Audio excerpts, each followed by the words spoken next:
I've never been to jail before. So, you know, both of those would be a new experience.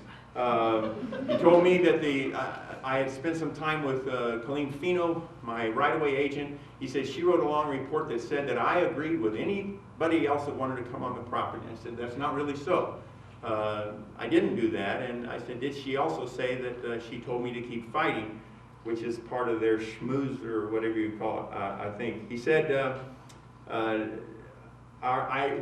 he said, this is what I'll do. I'll write my report when I go back, and I will put in there that you are strongly against this thing. And I went, holy smoke, man, we really got SDG on the run now. You know, that some peon out there is strongly against, not just against it, strongly against it. Then he came and said, there is also an automatic $500 fine.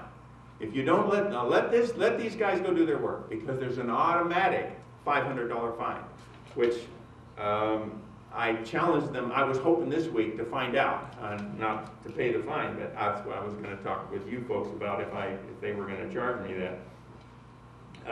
He then kept saying, yes or no, Mr. Morgan, yes or no, walk into his car, yes or no, on the let him do it, yes or no. So I finally gave in.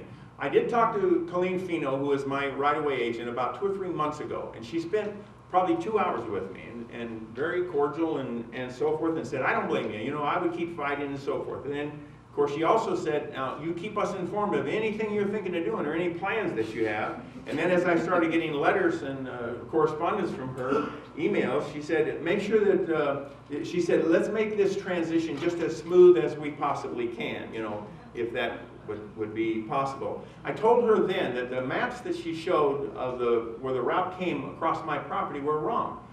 They had my name on some of Millie Dignan's property. They had her name on some of my property. They had the maps weren't wrong. And I tried to explain to her, there's a little 8-acre parcel here and there. And she, oh, I thank you so much.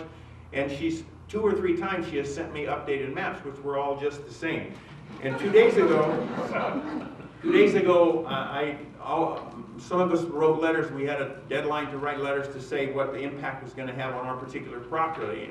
And I wrote, and 2 days ago I got a response from that. And just one line from the response that I got from my right-of-way agent, Colleen Fino, was number 1, a newer assessor's map is on order showing the correct parcel boundaries. This updated information will be forwarded to the appraisers as well. And that was 2 days ago. I talked to her probably 3 months ago. As some of you know, I have a 34+ acre parcel that is like I've said many times, and I think it every day, I'm blessed to live in that valley. Some of these pictures are actually from my front porch, and one is my dog in the living room. And so I'm blessed to live in that valley.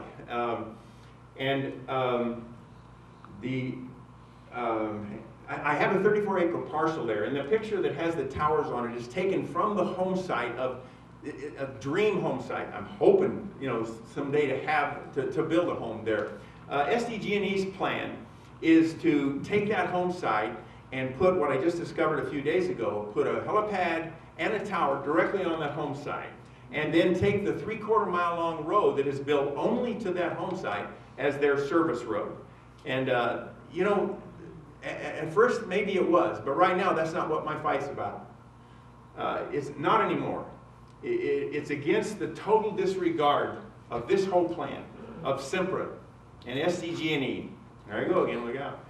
Of Sempra and SDG&E for the beauty of the county, for people's rights, for all the rest of it. The only thing that they seem to have any respect for is the money that it's going to make them. Everybody knows that this project, after listening tonight even, everybody knows that this project is antiquated, it's outdated, it's a health hazard, it's a fire hazard. It'll create a permanent scar on some of the most beautiful and unique property from San Diego all the way to El Centro. Some of the most beautiful property in all of California, maybe in the United States. And it also is absolutely unnecessary.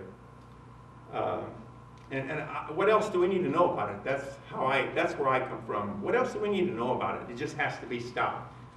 And I do want to say, for the last thing is, I do understand SDG&E's viewpoint to some degree. And that is that because they only have one viewpoint.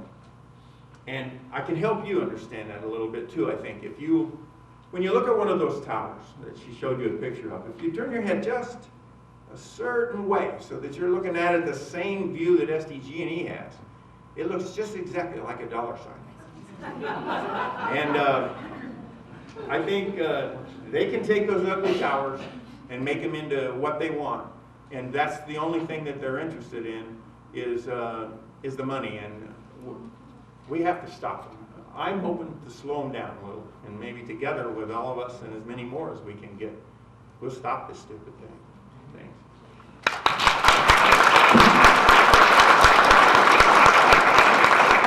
Thank you, Jody. Jody always speaks very much from his heart, and he's a much appreciated member of our community that actually cares enough to try to do something about this. Now to arm us with knowledge. Knowledge is power, so that we have the ability to know what our rights really are and to not be taken advantage of, and to help our community know what their rights are and spread the word so that we don't have another horror story. I'm very pleased to introduce Robert Miller. Bob has been practicing law for 23 years, specializing in eminent domain and property rights. He currently has his practice where he exclusively represents private property owner clients in eminent domain and inverse condemnation cases against multiple governmental agencies. Prior to that, he was with the law offices of Lewis E. Gobel, where he was the head of Property Rights Department, again exclusively representing private property owner clients in eminent domain cases, and prior to that, Daly and Heft in Solana Beach. I'm very appreciative and very pleased to introduce to you today Bob.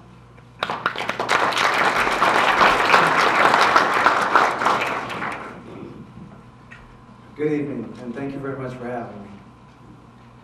What I'd like to do first, before I get into the details of what I'm going to tell you, is give you a rough outline of what I hope to cover tonight. First, I'd like to talk about what eminent domain is and what it's not, and you've heard the phrase condemnation and inverse condemnation, and I'll explain briefly the difference between those. Then I'll talk about what eminent domain is, what the practical effects of it would be on the property owner. Then I'd like to review with you some pitfalls or some traps that property owners sometimes are faced with early in the process and how to avoid them. And then a brief overview of the procedure, that is, what's going to happen at what time if an eminent domain case does happen on your property. Finally, I'll talk a little bit about inverse condemnation in detail, and then I'll take some questions and answers. Now, you are all entitled to get legal advice on these questions. They can be quite complicated. You're entitled to have your own legal advice, not SDG&E's attorneys, not the government's attorneys, but a private person telling you what they think your rights are. It's important that you get that information and get it early in the process, because without it, you run the risk of waiving rights that you really don't understand that you have. I do not want to give you legal advice tonight. I don't know enough about your individual situation, and I don't want to talk too much about specific tactics because this is a semi-public proceeding. One thing about your ability to get legal advice is you're entitled to get it confidential. So you can freely discuss what your concerns are and get legal advice, the good news and the bad news, without worrying about this conversation coming back to bite you. In order for that to be protected by what we call the attorney-client privilege, it needs to be confidential. So it needs to be in private. So you should feel free to consult with someone as soon as you can, in private, so you can ask whatever questions are on your mind. Now, with that said,